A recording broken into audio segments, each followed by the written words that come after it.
Hey everyone, welcome back for another deep dive. You know how we love to dig into the nitty-gritty of trading, and today we're tackling something I think a lot of us struggle with, and that's how to use criticism to actually become better traders. You hit the nail on the head there. Yeah, it's not always easy, is it? Not always, not always. But I think it's one of those things that can really make or break us in the long run, you know?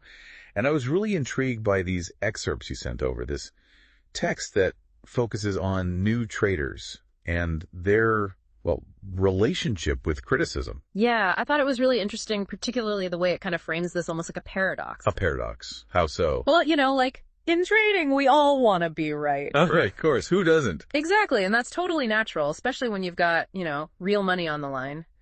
But the thing is, for new traders especially, that desire to be right, it can actually lead them to making more mistakes. Oh, I see what you mean. Like holding on to a losing trade just because you don't want to admit you were wrong. Exactly, yeah. You're so focused on proving yourself right that you miss the bigger picture, and those losses can really start to add up. Ugh, tell me about it. I still remember one of my first trades.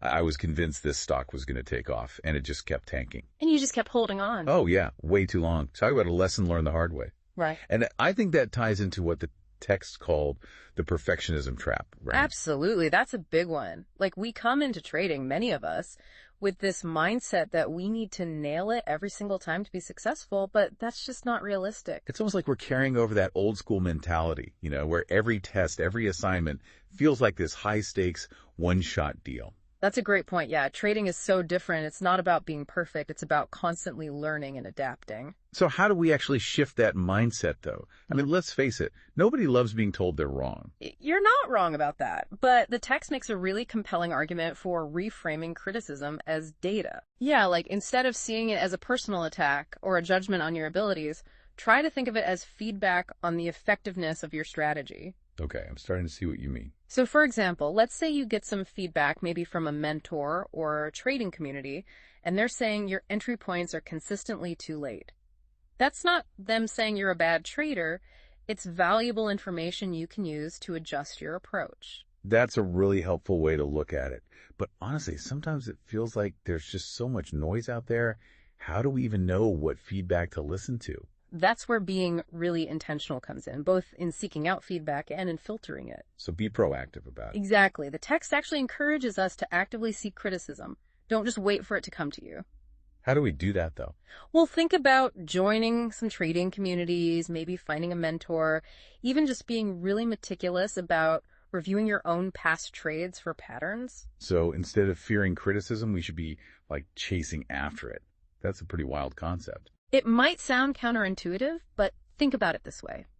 The more comfortable you are with receiving feedback, analyzing it, the faster you're going to improve. I see what you mean. The more data points you have, the clearer the picture becomes. Exactly. And the text really stressed the importance of having a structured approach to this. Don't just passively take in criticism. Like having a system. Yeah, exactly. So when you get feedback, ask yourself, is it specific? Is it relevant to my trading style? And most importantly, what concrete actions can I take based on this? That's brilliant. It's like taking the fear out of criticism and turning it into a tool for growth. Precisely. And the really cool thing is this whole idea of embracing criticism, it's not just limited to trading. Oh, you mean it can apply to like life in general? Absolutely. Any area where you're trying to learn, to improve, being able to take feedback constructively is invaluable. So true. I'm definitely going to be thinking about this more, not just in my trading, but in other aspects of my life too. I think that's a great takeaway for all of us. Totally agree. So to wrap things up, it seems like we need a major perspective shift when it comes to criticism. Instead of seeing it as this scary judgment, let's try to see it as valuable data that can help us refine our approach. And remember, don't be afraid to seek out that feedback, whether it's from a mentor, a community, or even just through analyzing your own past trades. And maybe most importantly, don't shy away from making mistakes. Mistakes are inevitable. They're how we learn, how we grow. It's all part of the process. It's all part of the journey. But here's a question I want to leave you all with today. Imagine you could go back to your very first trade, knowing everything you know now about the importance of feedback. Oh, that's a good one. What's one thing you would do differently? That's something to really think about. Let that simmer.